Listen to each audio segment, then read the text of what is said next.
Hello दोस्तों, once again welcome back to my YouTube channel easy civil with Salman. दोस्तों आज हम लोग बात करेंगे कि हमारा जब भी कंक्रीटिंग प्रोसीजर होता है, कहीं पे हम लोग कंक्रीटिंग करते हैं तो उसका प्रोसीजर क्या रहता है। बहुत से इंटरव्यू में ये क्वेश्चन पूछा जाता है कि कंक्रीट का प्रोसीजर क्या रहता है और हमारे मोस्टली इंजीनियर से इसका जवाब नहीं दे पाते हैं।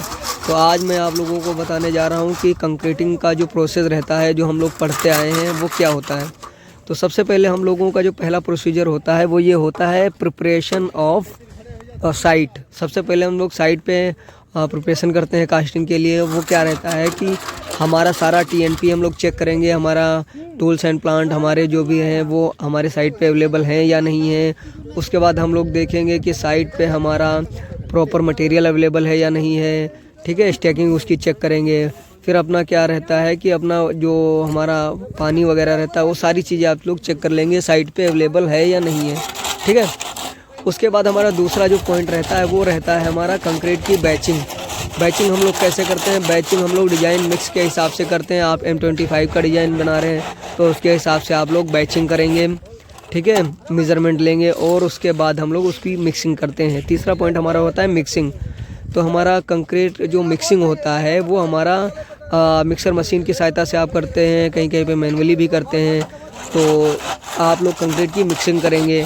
ठीक है, या फिर कहीं पे हम लोगों जो जैसे हम लोग प्लांट से ही कंक्रीट मंगवा लेते हैं, वो अलग ही रहता है। RMC से अगर कंक्रीट मंगाते हैं, ठीक है।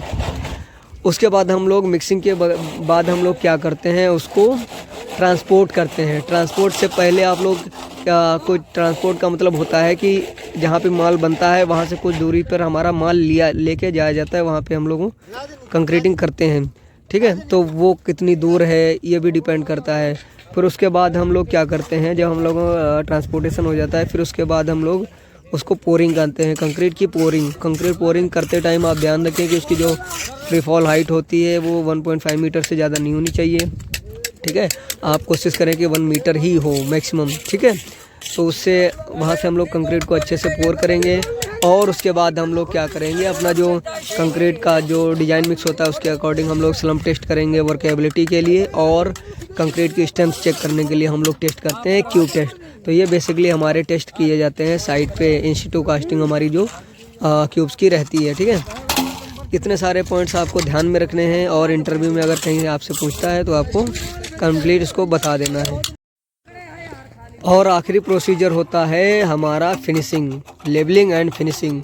जिस लेवल पे कास्टिंग होनी है उस लेवल पे कास्टिंग करना, उसकी प्रॉपर फिनिशिंग करना है ना, टॉप सरफेस जो होती है।